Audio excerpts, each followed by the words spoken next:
This reading by Stuart Wills. Moby-Dick by Herman Melville. Chapter 54. The Townho's Story. As told at the Golden Inn. The Cape of Good Hope, and all the watery region about there, is much like some noted four corners of a great highway, where you meet more travellers than in any other part. It was not very long after speaking the Goney that another homeward bound whaleman, the Townho, was encountered. She was manned almost wholly by Polynesians. In the short gam that ensued, she gave us strong news of Moby-Dick. To some, the general interest in the white whale was now wildly heightened by a circumstance of the Townho's story, which seemed obscurely to involve with the whale a certain wondrous inverted visitation of one of those so-called judgments of God which are at times said to overtake some men. This latter circumstance, with its own particular accompaniments, forming what may be called the secret part of the tragedy about to be narrated, never reached the ears of Captain Ahab or his mates. For that secret part of the story was unknown to the captain of the Townho himself. It was the private property of three confederate white seamen of that ship, one of whom, it seems, communicated it to Tashtego with Romish injunctions of secrecy; but the following night Tashtego rambled in his sleep, and revealed so much of it in that way, that when he was wakened he could not well withhold the rest. Nevertheless, so potent an influence did this thing have on those seamen in the Pequod who came to the full knowledge of it, and by such a strange delicacy, to call it so, were they governed in this matter, that they kept the secret among themselves so that it never transpired abaft the Pequod's mainmast. Interweaving in its proper place this darker thread with the story as publicly narrated on the ship, the whole of this strange affair I now proceed to put on lasting record. Footnote: Townho, the ancient whale cry upon first sighting a whale from the masthead, still used by whalemen in hunting the famous Galapagos terrapin. End of footnote. For my humor's sake, I shall preserve the style in which I once narrated it at Lima, to a lounging circle of my Spanish friends, one Saint's Eve, smoking upon the thick gilt, tiled piazza of the Golden Inn. Of those fine cavaliers, the young Dons Pedro and Sebastian were on closer terms with me, and hence the interluding questions they occasionally put, and which are duly answered at the time. Quote, Some 2 years prior to my first learning the events which I am about rehearsing to you, gentlemen, the Townho, sperm whaler of Nantucket, was cruising in your Pacific here, not very many days' sail eastward from the eaves of this good Golden Inn. She was somewhere to the northward of the line. One morning, upon handling the pumps, according to daily usage, it was observed that she made more water in her hold than common. They supposed a swordfish had stabbed her, gentlemen. But the captain having some unusual reason for believing that rare good luck awaited him in those latitudes, and therefore being very averse to quit them, and the leak not being then considered at all dangerous, though indeed they could not find it after searching the hold as low down as was possible in rather heavy weather, the ship still continued her cruisings, the mariners working at the pumps at wide and easy intervals. But no good luck came, more days went by, and not only was the leak yet undiscovered, but it sensibly increased. So much so, that now taking some alarm, the captain, making all sail, stood away for the nearest harbor among the islands, there to have his hull hove out and repaired. Though no small passage was before her, yet if the commonest chance favored, he did not at all fear that his ship would founder by the way, because his pumps were of the best, and being periodically relieved at them, those 36 men of his could easily keep the ship free; never mind if the leak should double on her. In truth, well nigh the whole of this passage being attended by very prosperous breezes, the Townho had all but certainly arrived in perfect safety at her port without the occurrence of the least fatality, had it not been for the brutal overbearing of Radney, the mate, a Vineyarder, and the bitterly provoked vengeance of Steelkilt, a Lakeman and desperado from Buffalo. "Lakeman, Buffalo! Pray, what is a Lakeman, and where is Buffalo?" said Don Sebastian, rising in his swinging mat of grass. "On the eastern shore of our Lake Erie, Don; but I crave your courtesy. May be you shall soon hear further of all that. Now, gentlemen, in square sail brigs and three masted ships, well nigh as large and stout as any that ever sailed out of your old Callao to far Manila, this Lakeman, in the landlocked heart of our America, had yet been nurtured by all those agrarian freebooting impressions popularly connected with the open ocean. For in their interflowing aggregate, those grand freshwater seas of ours, Erie and Ontario, and Huron and Superior and Michigan, possess an ocean-like expansiveness, with many of the ocean's noblest traits, with many of its rimmed varieties of races and of climes. They contain round archipelagoes of romantic isles, even as the Polynesian waters do. In large part are shored by two great contrasting nations, as the Atlantic is. They furnish long maritime approaches to our numerous territorial colonies from the East, dotted all round their banks; here and there are frowned upon by batteries, and by the goat-like craggy guns of lofty Mackinaw. They have heard the fleet thunderings of naval victories; at intervals they yield their beaches to wild barbarians, whose red painted faces flash from out their peltry wigwams. For leagues and leagues are flanked by ancient and unentered forests, where the gaunt pines stand like serried lines of kings in Gothic genealogies; those same woods harboring wild Afric beasts of prey, and silken creatures whose exported furs give robes to Tartar emperors. They mirror the paved capitals of Buffalo and Cleveland, as well as Winnebago villages. They float alike the full-rigged merchant ship, the armed cruiser of the state, the steamer, and the beach canoe. They are swept by borean and dismasting blasts as direful as any that lash the salted wave. They know what shipwrecks are, for out of sight of land, however inland, they have drowned full many a midnight ship with all its shrieking crew. Thus, gentlemen, though an inlander, Steelkilt was wild ocean born and wild ocean nurtured; as much of an audacious mariner as any. And for Radney, though in his infancy he may have laid him down on the lone Nantucket beach, to nurse at his maternal sea; though in after life he had long followed our austere Atlantic, and your contemplative Pacific; yet he was quite as vengeful and full of social quarrel as the backwoods seaman, fresh from the latitudes of buckhorn handled bowie knives. Yet was this Nantucketer a man with some good‐hearted traits; and this Lakeman a mariner, who though a sort of devil indeed, might yet by inflexible firmness, only tempered by that common decency of human recognition which is the meanest slave's right; thus treated, this Steelkilt had long been retained harmless and docile.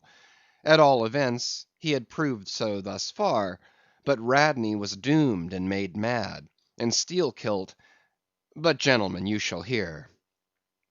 It was not more than a day or two, at the furthest, after pointing her prow for her island haven, that the Townho's leak seemed again increasing; but only so as to require an hour or more at the pumps every day.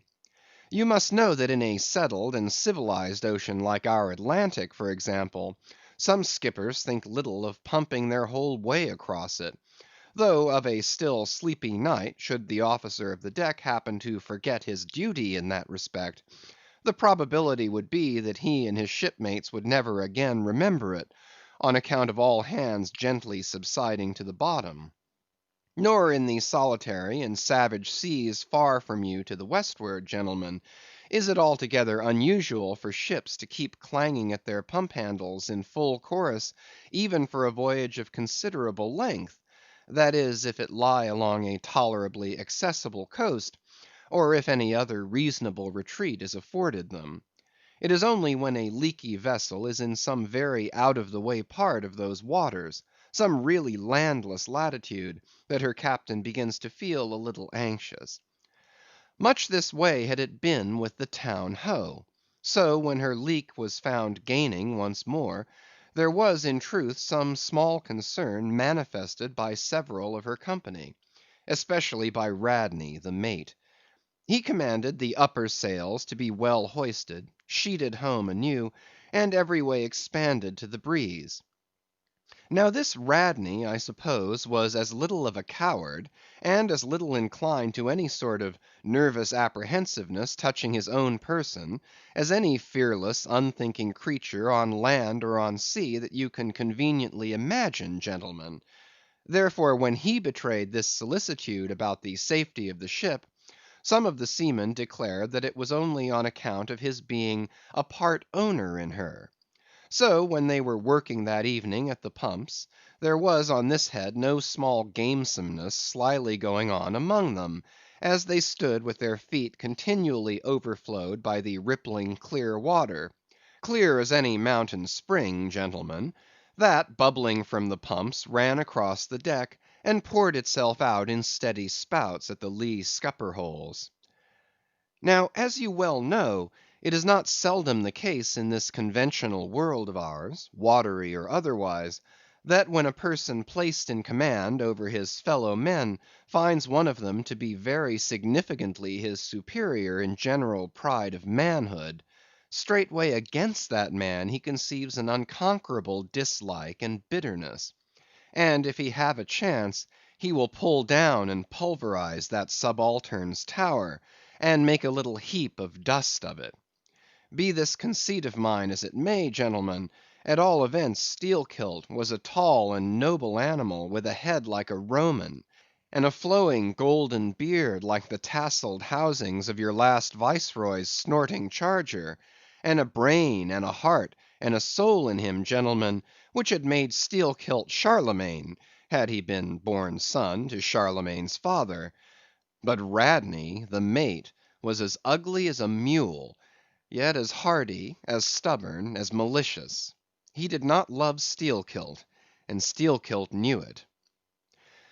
Espying the mate drawing near as he was toiling at the pump with the rest, the Lakeman affected not to notice him, but unawed went on with his gay banterings. "Aye, aye, my merry lads, it's a lively leak this. Hold a cannikin, one of ye, and let's have a taste. By the Lord, it's worth bottling. I tell ye what, men, old Rad's investment must go for it. He had best cut away his part of the hull and tow it home. The fact is, boys, that swordfish only began the job. He's come back again with a gang of ship carpenters, sawfish, and filefish, and what not, and the whole posse of 'em are now hard at work, cutting and slashing the bottom, making improvements, I suppose. If old Rad were here now, I'd tell him to jump overboard and scatter 'em. They're playing the devil with his estate, I can tell him. But he's a simple old soul, Rad, and a beauty too. Boys, they say the rest of his property is invested in looking glasses. I wonder if he'd give a poor devil like me the model of his nose." "Damn your eyes! What's that pump stopping for?" roared Radney, pretending not to have heard the sailor's talk. "Thunder away at it." "Aye, aye, sir," said Steelkilt, merry as a cricket. "Lively, boys, lively now." And with that the pump clanged like 50 fire engines. The men tossed their hats off to it, and ere long that peculiar gasping of the lungs was heard, which denotes the fullest tensions of life's utmost energies.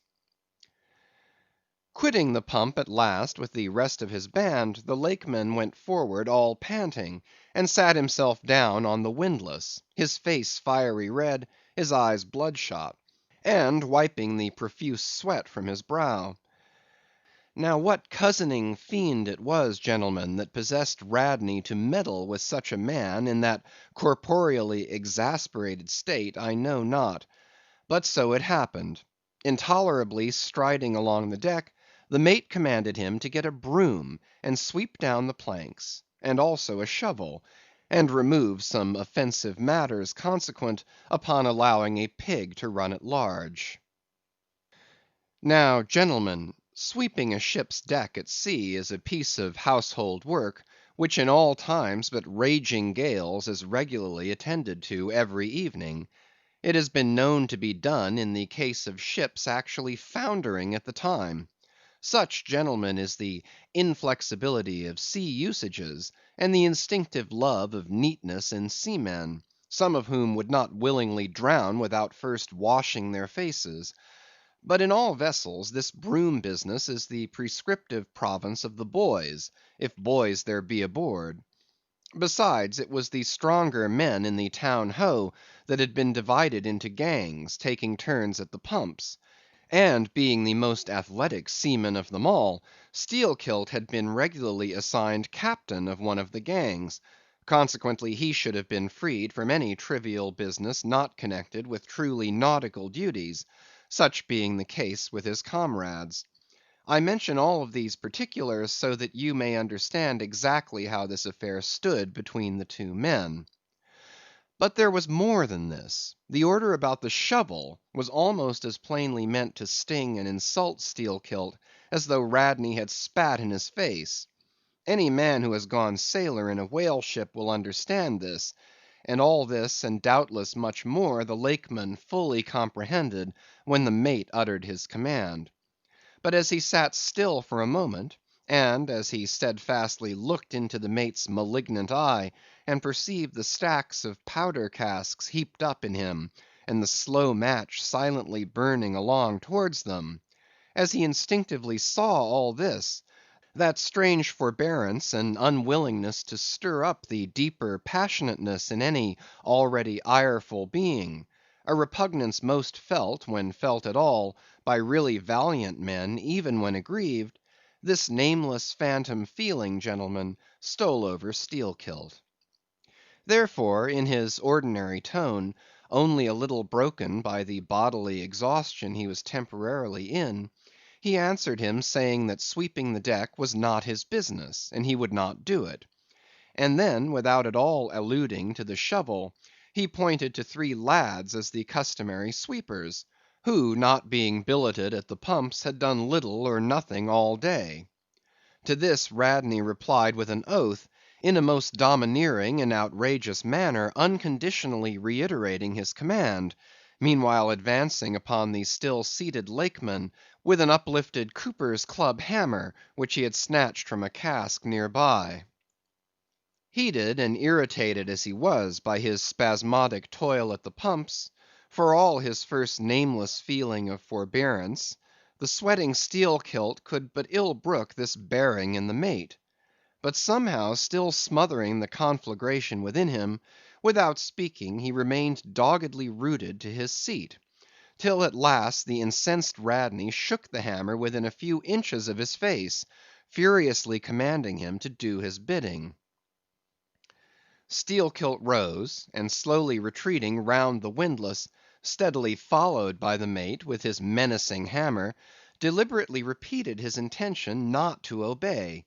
Seeing, however, that his forbearance had not the slightest effect, by an awful and unspeakable intimation with his twisted hand, he warned off the foolish and infatuated man; but it was to no purpose; and in this way the two went once slowly round the windlass, when resolved at last no longer to retreat, bethinking him that he had now forborne as much as comported with his humor, the Lakeman paused on the hatches, and thus spoke to the officer: "Mr. Radney, I will not obey you. Take that hammer away, or look to yourself." But the predestinated mate coming still closer to him, where the Lakeman stood fixed, now shook the heavy hammer within an inch of his teeth, meanwhile repeating a string of insufferable maledictions. Retreating not the thousandth part of an inch, Stabbing him in the eye with the unflinching poniard of his glance, Steelkilt, clenching his right hand behind him, and creepingly drawing it back, told his persecutor that if the hammer but grazed his cheek, he, Steelkilt, would murder him. But, gentlemen, the fool had been branded for the slaughter by the gods. Immediately the hammer touched his cheek, the next instant the lower jaw of the mate was stove in his head. He fell on the hatch, spouting blood like a whale. Ere the cry could go aft, Steelkilt was shaking one of the backstays leading far aloft, to where two of his comrades were standing their mastheads. They were both Canallers. "Canallers!" cried Don Pedro. "We have seen many whale ships in our harbors, but never heard of your Canallers. Pardon, who and what are they?" "Canallers, Don, are the boatmen belonging to our Grand Erie Canal. You must have heard of it." "Nay, Senor. Hereabouts in this dull, warm, most lazy and hereditary land, we know but little of your vigorous north." "Aye? Well then, Don, refill my cup. Your chicha's very fine, and ere proceeding further, I will tell you what our Canallers are, for such information may throw sidelight upon my story. For 360 miles, gentlemen, through the entire breadth of the State of New York, through numerous populous cities and most thriving villages, through long, dismal, uninhabited swamps and affluent cultivated fields, unrivalled for fertility, by billiard room and bar room, through the holy of holies of great forests, on Roman arches over Indian rivers, through sun and shade, by happy hearts or broken, through all the wide contrasting scenery of those noble Mohawk counties, and especially by rows of snow-white chapels, whose spires stand almost like milestones, flows one continual stream of Venetianly corrupt and often lawless life. There's your true Ashantee, gentlemen; there howl your pagans, where you ever find them, next door to you, under the long flung shadow and the snug patronizing lee of churches. For by some curious fatality, as it is often noted of your metropolitan freebooters that they ever encamp around the halls of justice, so sinners, gentlemen, most abound in holiest vicinities. "Is that a friar passing?" said Don Pedro, looking downwards into the crowded piazza with humorous concern. "Well, for our northern friend, Dame Isabella's Inquisition wanes in Lima," laughed Don Sebastian. "Proceed, Senor." "A moment, pardon," cried another of the company. "In the name of all us Limeese, I but desire to express to you, sir sailor, that we have by no means overlooked your delicacy in not substituting present Lima for distant Venice in your corrupt comparison. Oh no, do not bow and look surprised. You know the proverb along all this coast, corrupt as Lima. It but bears out your saying too. Churches more plentiful than billiard tables, and forever open, and corrupt as Lima. So too Venice, I have been there, the holy city of the blessed evangelist St. Mark. St. Dominic, purge it. Your cup, thanks, here I refill. Now, you pour out again." Freely depicted in his own vocation, gentlemen, the Canaller would make a fine dramatic hero, so abundantly and picturesquely wicked is he. Like Mark Antony, for days and days along his green turfed flowery Nile, he indolently floats, openly toying with his red cheeked Cleopatra, ripening his apricot thigh upon the sunny deck. But ashore all this effeminacy is dashed. The brigandish guise which the Canaller so proudly sports, his slouched and gaily ribboned hat betoken his grand features. A terror to the smiling innocence of the villages through which he floats, his swart visage and bold swagger are not unshunned in cities. Once a vagabond on his own canal, I have received good turns from one of these Canallers. I thanked him heartily, would fain not be ungrateful, but it is often one of the prime redeeming qualities of your man of violence, that at times he is as stiff an arm to back a poor stranger in a strait as to plunder a wealthy one.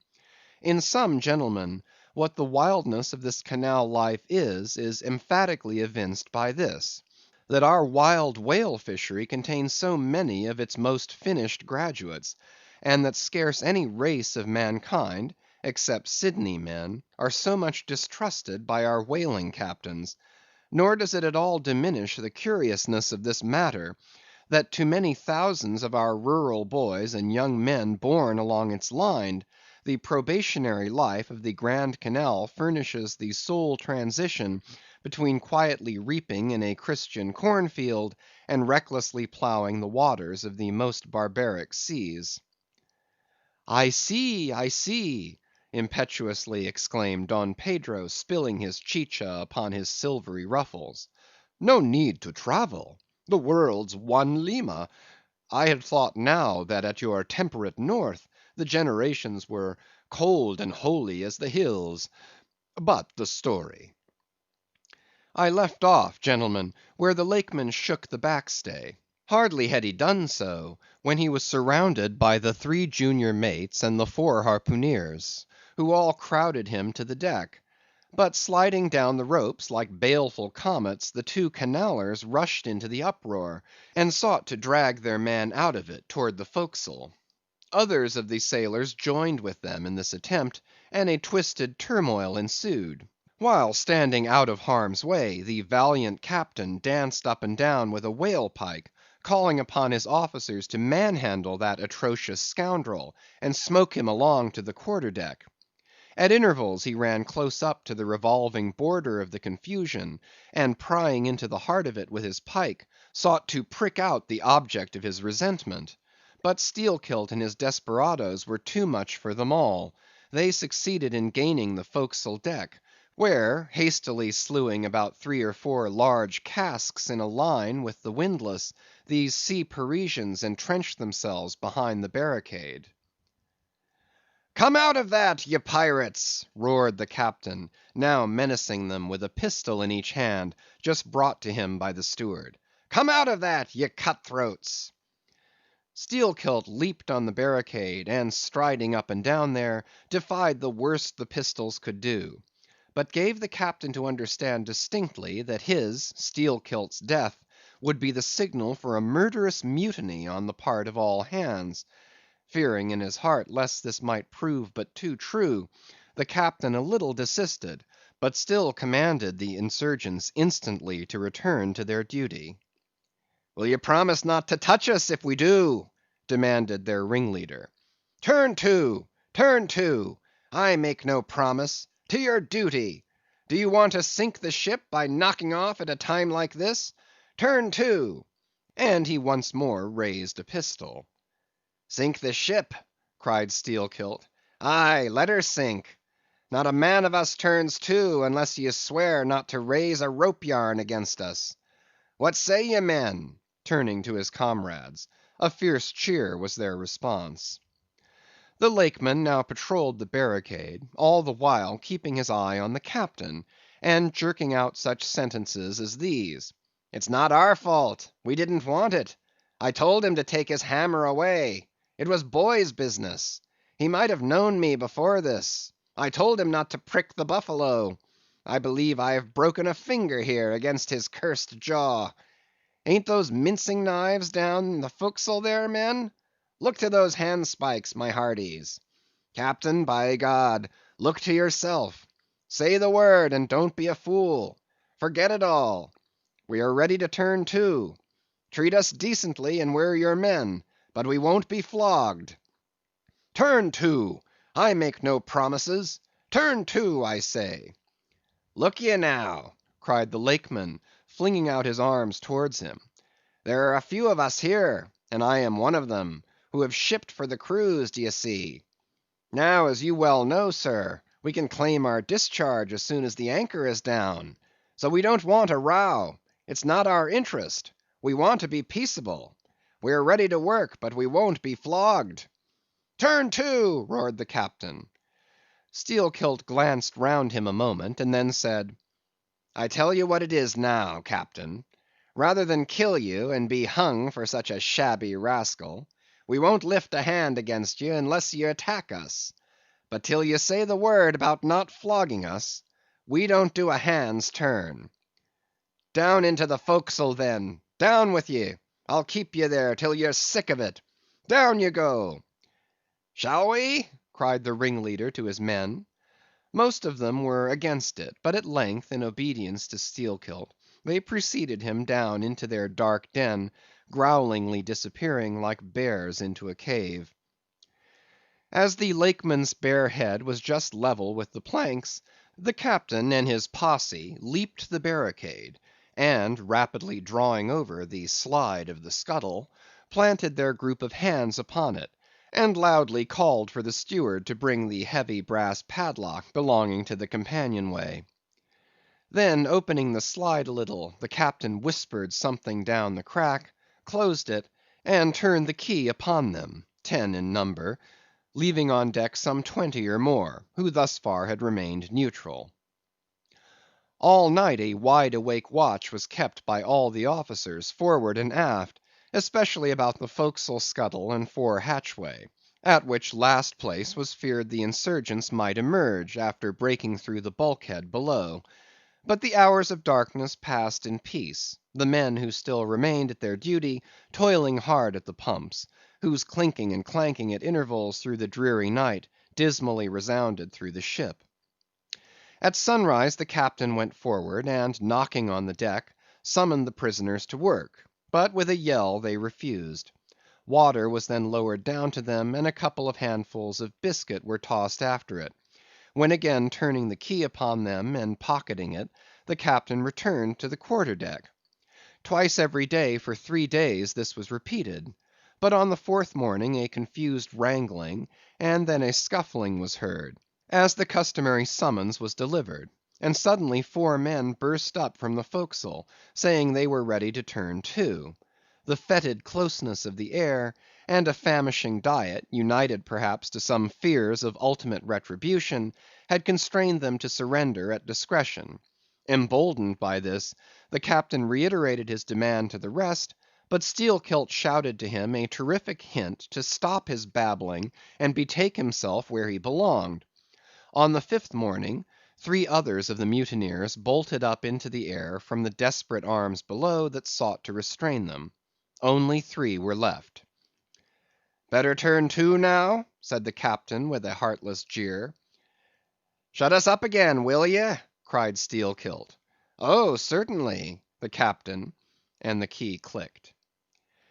It was at this point, gentlemen, that, enraged by the defection of 7 of his former associates, and stung by the mocking voice that had last hailed him, and maddened by his long entombment in a place as black as the bowels of despair, it was then that Steelkilt proposed to the 2 Canallers, thus far apparently of one mind with him, to burst out of their hole at the next summoning of the garrison, and armed with their keen mincing knives, long crescentic, heavy implements with a handle at each end, run amuck from bowsprit to taffrail, and if by any devilishness of desperation possible, seize the ship.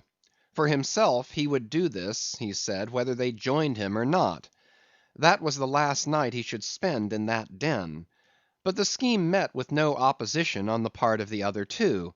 They swore they were ready for that, or for any other mad thing, for anything, in short, but a surrender.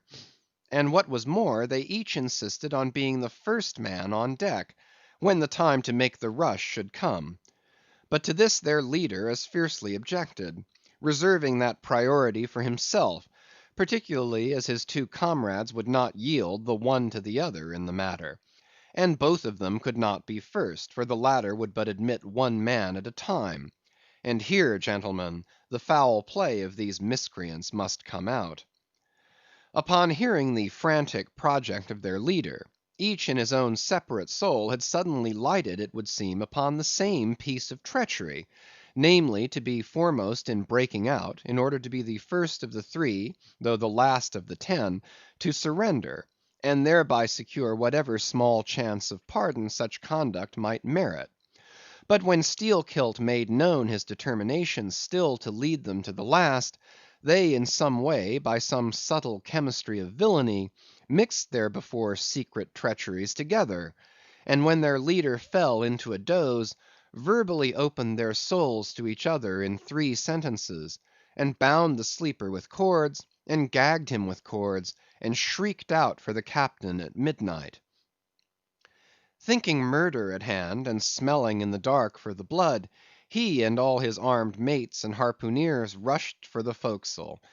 In a few minutes the scuttle was opened, and bound hand and foot, the still struggling ringleader was shoved up into the air by his perfidious allies, who at once claimed the honor of securing a man who had been fully ripe for murder. But all these were collared, and dragged along the deck like dead cattle, and side by side were seized up into the mizzen rigging, like 3 quarters of meat, and there they hung till morning. "Damn ye!" cried the captain, pacing to and fro before them, "the vultures would not touch ye, ye villains!" At sunrise he summoned all hands, and separating those who had rebelled from those who had taken no part in the mutiny, he told the former that he had a good mind to flog them all round. Thought, upon the whole, he would do so; he ought to; justice demanded it; but for the present, considering their timely surrender, he would let them go with a reprimand, which he accordingly administered in the vernacular. "But as for you, ye carrion rogues," turning to the 3 men in the rigging, "for you, I mean to mince you up for the try pots." And seizing a rope, he applied it with all his might to the backs of the 2 traitors, till they yelled no more, but lifelessly hung their heads sideways, as the 2 crucified thieves are drawn. "My wrist is sprained with ye," he cried at last, "but there's still rope enough left for you, my fine bantam, that wouldn't give up. Take that gag from his mouth, and let us hear what he can say for himself." For a moment the exhausted mutineer made a tremulous motion of his cramped jaws, then painfully twisting round his head, said in a sort of hiss, "What I say is this, and mind it well: if ye flog me, I murder you." "Say ye so? See then how ye frighten me," and the captain drew off with the rope to strike. "Best not," hissed the Lakeman. "But I must," and the rope was once more drawn back for the stroke. Steelkilt here hissed out something, inaudible to all but the captain, who, to the amazement of all hands, started back, paced the deck rapidly 2 or 3 times, and then suddenly throwing down his rope, said, "I won't do it. Let him go. Cut him down, d'ye hear?" But as the junior mates were hurrying to execute the order, a pale man with a bandaged head arrested them. Radney, the chief mate. Ever since the blow he had lain in his berth, but that morning, hearing the tumult on the deck, he had crept out, and thus far had watched the whole scene. Such was the state of his mouth that he could hardly speak, but mumbling something about his being willing and able to do what the captain dared not attempt, he snatched the rope and advanced to his pinioned foe. "You are a coward," hissed the Lakeman. "So I am, but take that." The mate was in the very act of striking, when another hiss stayed his uplifted arm. He paused, and then pausing no more, made good his words, spite of Steelkilt's threat, whatever that might have been.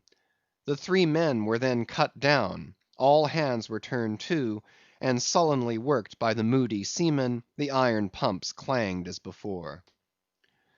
Just after dark that day, when one watch had retired below, a clamor was heard in the forecastle, and the 2 trembling traitors running up besieged the cabin door, saying they durst not consort with the crew. Entreaties, cuffs, and kicks could not drive them back, so at their own instance they were put down in the ship's run for salvation. Still no sign of mutiny reappeared among the rest. On the contrary, it seemed that mainly at Steelkilt's instigation they had resolved to maintain the strictest peacefulness, obey all orders to the last, and when the ship reached port, desert her in a body. But in order to ensure the speediest end to the voyage, they all agreed to another thing, namely, not to sing out for whales in case any should be discovered.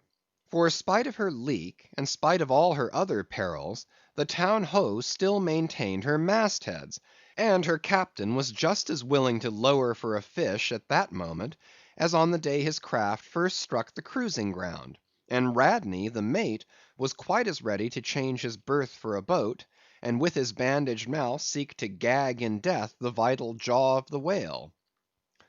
But though the Lakeman had induced the seamen to adopt this sort of passiveness in their conduct, he kept his own counsel, at least till all was over, concerning his own proper and private revenge upon the man who had stung him in the ventricles of his heart. He was in Radney, the chief mate's watch; and as if the infatuated man sought to run more than half way to meet his doom, after the scene at the rigging, he insisted, against the express counsel of the captain, upon resuming the head of his watch at night. Upon this, and one or two other circumstances, Steelkilt systematically built the plan of his revenge. During the night Radney had an unseamanlike way of sitting on the bulwarks of the quarter deck, and leaning his arm upon the gunwale of the boat which was hoisted up there, a little above the ship's side. In this attitude, it was well known, he sometimes dozed. There was a considerable vacancy between the boat and the ship, and down between this was the sea. Steelkilt calculated his time, and found that his next trick at the helm would come round at 2 o'clock, in the morning of the third day from that in which he had been betrayed. At his leisure he employed the interval in braiding something very carefully in his watches below. "What are you making there?" said a shipmate. "What d'ye think? What does it look like?" "Like a lanyard for your bag; but it's an odd one, seems to me." "Yes, rather oddish," said the Lakeman, holding it at arm's length before him; "but I think it will answer. Shipmate, I haven't enough twine; have you any?" But there was none in the forecastle. "Then I must get some from old Rad." And he rose to go aft. "You don't mean to go a begging to him?" said a sailor. "Why not?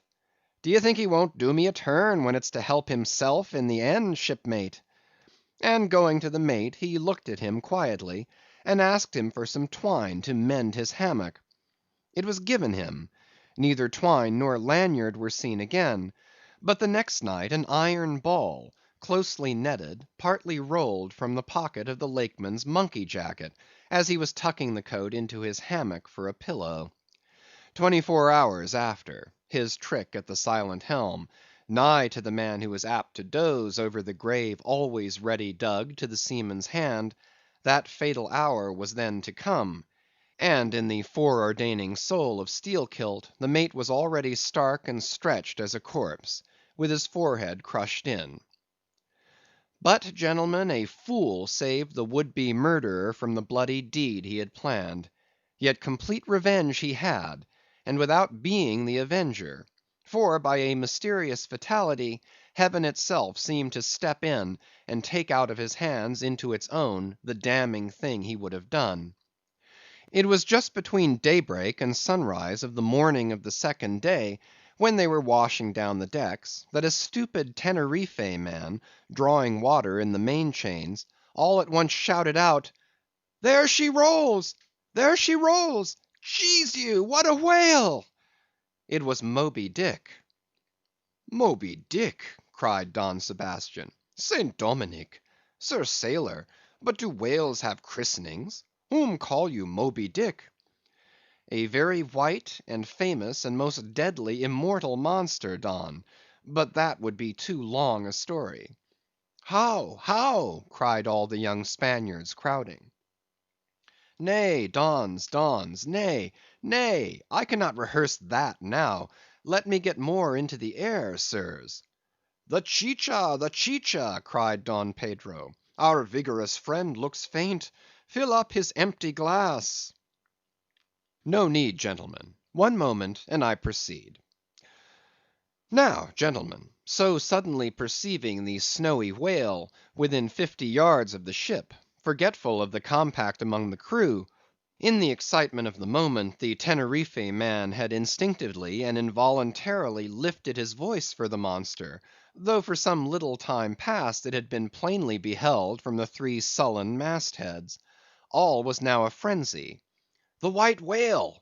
The White Whale!" was the cry from the captain, mates, and harpooneers, who, undeterred by fearful rumors, were all anxious to capture so famous and precious a fish; while the dogged crew eyed askance, and with curses, the appalling beauty of the vast milky mass, that lit up by a horizontal spangling sun, shifted and glistened like a living opal in the blue morning sea. Gentlemen, a strange fatality pervades the whole career of these events, as if verily mapped out before the world itself was charted. The mutineer was the bowsman of the mate, and when fast to the fish, it was his duty to sit next to him while Radney stood up with his lance in the prow, and haul in or slacken the line at the word of command. Moreover, when the four boats were lowered, the mates got the start, and none howled more fiercely with delight than did Steelkilt as he strained at his oar. After a stiff pull, their harpooneer got fast, and spear in hand, Radney sprang to the bow. He was always a furious man, it seems, in a boat; and now his bandaged cry was, to beach him on the whale's topmost back.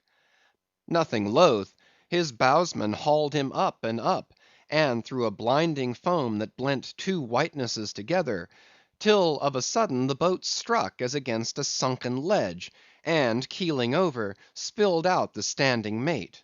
That instant, as he fell on the whale's slippery back, the boat righted and was dashed aside by the swell, while Radney was tossed over into the sea, on the other flank of the whale.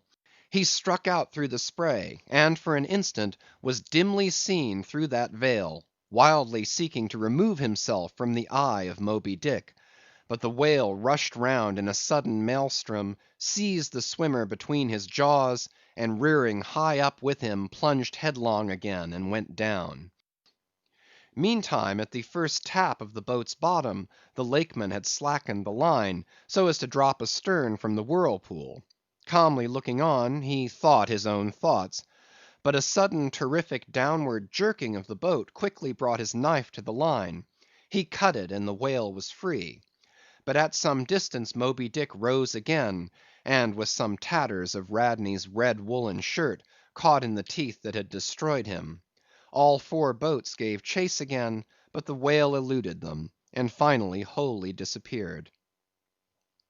In good time the Townho reached her port, a savage, solitary place, where no civilized creature resided. There, headed by the Lakeman, all but 5 or 6 of the foremastmen deliberately deserted among the palms, and eventually, as it turned out, seizing a large double war canoe of the savages, and setting sail for some other harbor. The ship's company being reduced to but a handful, the captain called upon the islanders to assist him in the laborious business of heaving down the ship to stop the leak. But to such unresting vigilance over their dangerous allies was this small band of whites necessitated, both by day and by night, and so extreme was the hard work they underwent, that upon the vessel being ready again for the sea, they were in such a weakened condition that the captain durst not put off with them in so heavy a vessel. After taking counsel with his officers, he anchored the ship as far off shore as possible, loaded and ran out his 2 cannon from the bows, stacked his muskets on the poop, and warning the islanders not to approach the ship at their peril, took 1 man with him, and setting the sail of his best whale boat, steered straight before the wind for Tahiti, 500 miles distant, to procure a reinforcement to his crew. On the 4th day of the sail a large canoe was descried, which seemed to have touched at a low isle of corals. He steered away from it, but the savage craft bore down on him, and soon the voice of Steelkilt hailed him to heave to, or he would run him under water. The captain presented a pistol. With 1 foot on each prow of the yoked war canoes, the Lakeman laughed him to scorn, assuring him that if the pistol so much as clicked in the lock, he would bury him in bubbles and foam. "What do you want of me?" cried the captain. "Where are you bound, and for what are you bound?" demanded Steelkilt. "No lies." "I am bound to Tahiti for more men." "Very good. Let me board you a moment. I come in peace." With that he leaped from the canoe, swam to the boat, and climbing the gunwale, stood face to face with the captain. "Cross your arms, sir. Throw back your head. Now repeat after me. As soon as Steelkilt leaves me, I swear to beach this boat on yonder island, and remain there 6 days. If I do not, may lightning strike me." "A pretty scholar," laughed the Lakeman. "Adios, Senor," and leaping into the sea, he swam back to his comrades. Watching the boat till it was fairly beached, and drawn up to the roots of the cocoa nut trees, Steelkilt made sail again, and in due time arrived at Tahiti, his own place of destination. There luck befriended him; 2 ships were about to sail for France, and were providentially in want of precisely that number of men which the sailor headed. They embarked, and so for ever got the start of their former captain, had he been at all minded to work them legal retribution. Some 10 days after the French ships sailed, the whale boat arrived, and the captain was forced to enlist some of the more civilized Tahitians, who had been somewhat used to the sea. Chartering a small native schooner, he returned with them to his vessel, and finding all right there, again resumed his cruisings. Where Steelkilt now is, gentlemen, none know; but upon the island of Nantucket, the widow of Radney still turns to the sea, which refuses to give up its dead; still in dreams sees the awful white whale that destroyed him. "Are you through?" said Don Sebastian quietly. "I am, Don." "Then I entreat you, tell me if to the best of your own convictions, this your story is in substance really true. It is so passing wonderful. Did you get it from an unquestionable source? Bear with me if I seem to press." "Also bear with all of us, sir sailor, for we all join in Don Sebastian's suit," cried the company, with exceeding interest. "Is there a copy of the Holy Evangelists at the Golden Inn, gentlemen?" "Nay," said Don Sebastian, "but I know a worthy priest near by, who will quickly procure one for me."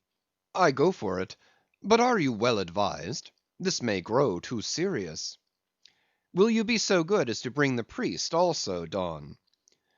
"Though there are no auto da fes in Lima now," said one of the company to another, "I fear our sailor friend runs risk of the archiepiscopacy. Let us withdraw more out of the moonlight. I see no need of this." "Excuse me for running after you, Don Sebastian; but may I also beg that you will be particular in procuring the largest sized evangelists you can." "This is the priest, and he brings you the evangelists," said Don Sebastian gravely, returning with a tall and solemn figure. "Let me remove my hat. Now, venerable priest, further into the light, and hold the holy book before me, that I may touch it.